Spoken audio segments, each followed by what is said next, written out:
Hello, friends, and welcome back to r/IDontWorkHereLady, and I hope you're ready for 3 great stories today.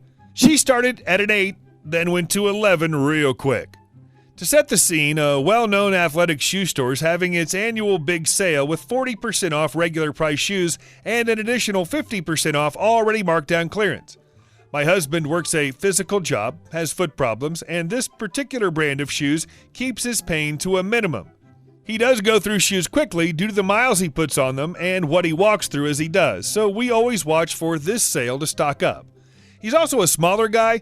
He's 40 and covered in tattoos, but with a baby face and shorter than me by half a foot. He wears a men's size 7, which sometimes is in the kids section and sometimes is the smallest in the men's section. This year he also got hurt at work, so his dominant arm is in a sling and he's struggling doing simple tasks, such as putting on and tying his shoes, shaving and such. He's currently sporting about 4 days of unshaven face.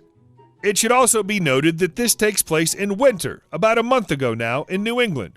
We're dressed for winter with me in a large coat with fake fur trim and a winter hat. Our one mistake was sleeping in on a Saturday and then going to the store, which was an hour drive away. When we got there, the place was a disaster. The few employees that weren't on a register were running around wildly trying to help people. All of the outside walls of the store have been stocked with clearance, along with some of the aisles, but there are boxes of shoes all over the floor from people just leaving them behind instead of putting them back.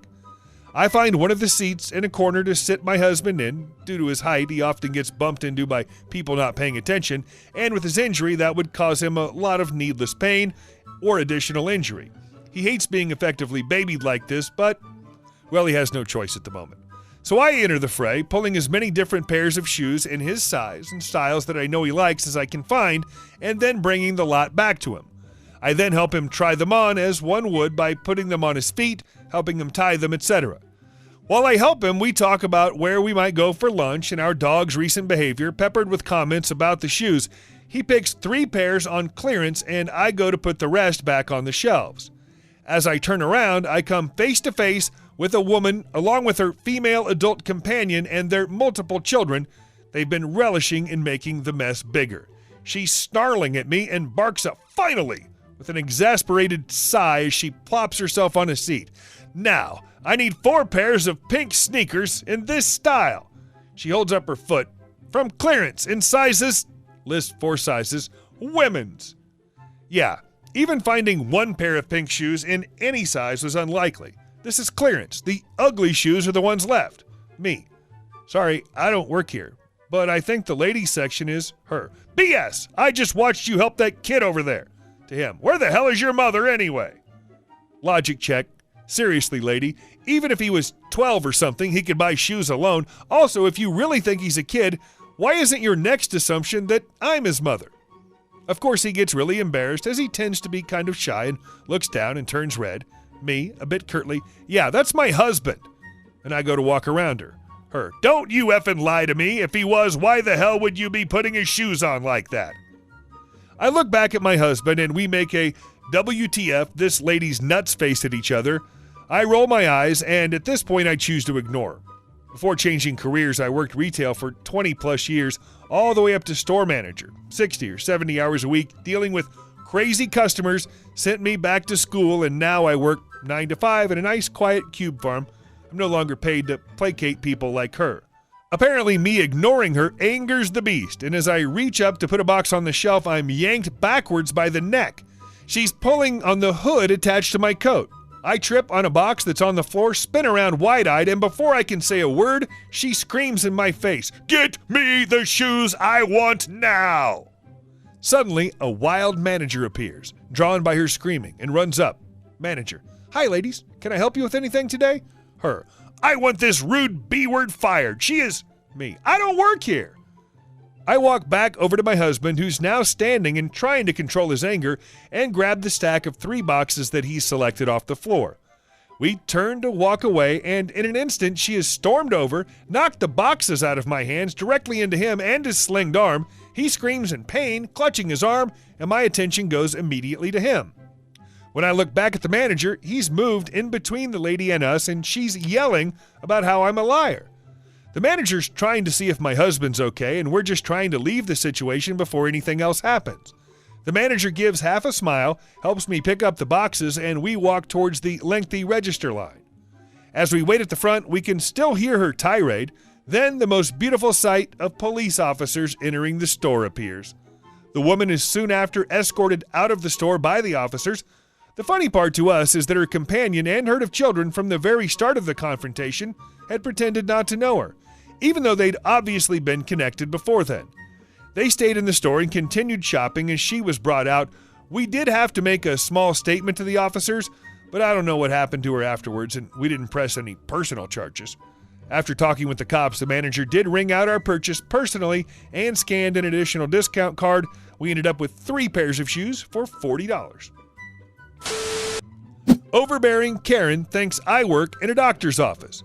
So as part of my actual job, my company sends me to different clinics to audit their invoices to ensure insurance companies aren't getting scammed for unnecessary or unperformed patient procedures. It happens more than you know.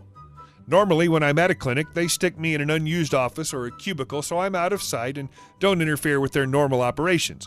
However, yesterday during a clinic visit, they didn't have anywhere to put me except the front desk with the receptionist. This wasn't a problem for me since it does happen on occasion, and I'm just there to get the job done and head out. So I'm sitting there in the front desk looking over the clinic's documents when the receptionist gets called back to assist with the patient.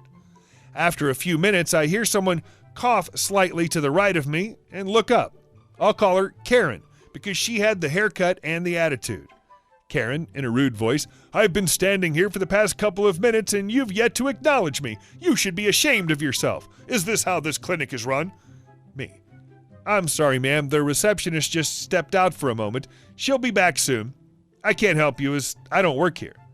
She looks me up and down like she's judging how I'm dressed. I should mention that I'm dressed in standard business attire: blazer, shirt, tie, black slacks with my company logo and name tag hanging from a lanyard.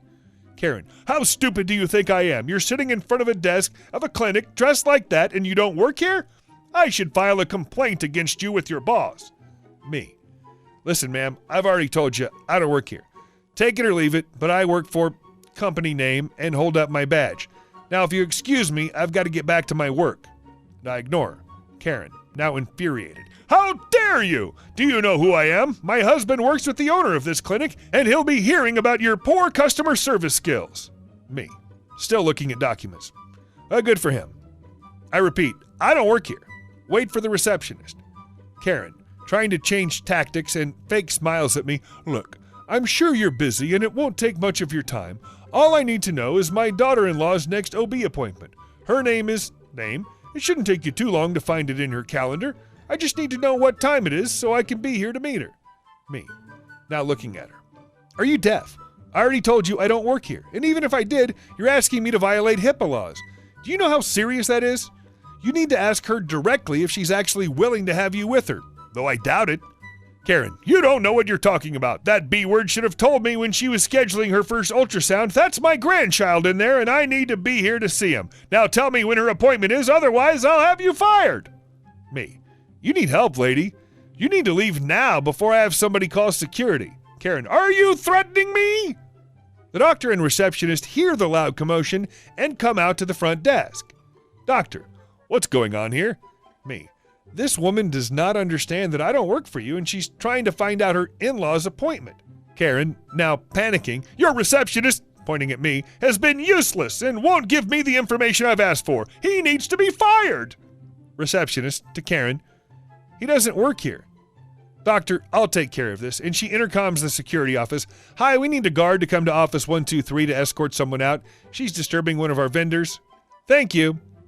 Once Karen realizes she's about to be escorted out, "I'm not leaving. I have a right to know how my grandson is doing. I have a right." She starts shouting profanities at us for a couple of minutes when a burly security guard arrives and tells her to leave, otherwise he'll call the police on her for trespassing. She refuses, so he grabs her by the arm and drags her screaming out of the office. That was the last I saw of her, but the receptionist called the daughter-in-law to inform her what just happened. After the call, the receptionist laughs and tells me that the in-law didn't want the woman anywhere near her and her baby-to-be. It seems her and her husband are no contact, which explained part of the craziness. "I'm 13, lady. My school uniform is like the uniform of the store. It had a big fat logo on it. We were browsing shoes. My parents had gone to browse uniforms for my sister, and I hear an ahem behind me, but I don't respond. It happened again. Ahem. And I turn around. EP. Ugh, you finally respond. Me. Yeah? EP. Don't you freaking understand? I need 28 number shoes. Me. Thinking of this sub. I don't work here. EP. Yes, you do. You're so tall. 5'8", me. I'm 13. EP. No, where's the proof? Me. Hey Siri, how old am I? You're 13. That's at least what you told me. EP. No, that's what you told it. Me. Oh my effing God, lady, let me be. And I walked away. She didn't bother me after that. Hey guys, thanks so much for watching. I'll see you soon.